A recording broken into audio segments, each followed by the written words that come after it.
Now that you understand the idea, it's really good to do this kind of slow with disregard for whether or not you're hitting the ball. The craziest thing about this, man, the fastest route to get you better is you doing it slow and doing repetition slow. Kind of like when I was just guiding you there, right?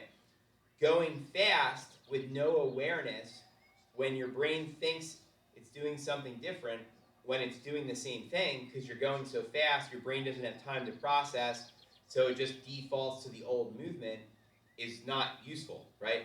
It's more productive to get more repetition because it's like this. Think about like if you have a bucket, okay, you got a bucket, right? And in the bucket, you're filling it up with water. The water is the quality practice reps you do, right? And then there's, any not quality reps that don't go in the bucket don't count, right? Because you have to be doing quality repetition to then ingrain the movement that you want. If you're going fast and it's bad form, then you're not actually gaining any ground.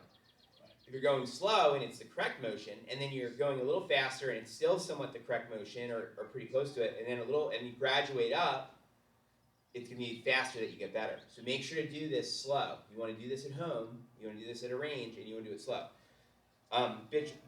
Butch Harmon always talks about slow, aware, conscious practice, where you know you're doing what you want to do, which then your brain can make a distinction between I was doing this and now I'm doing this.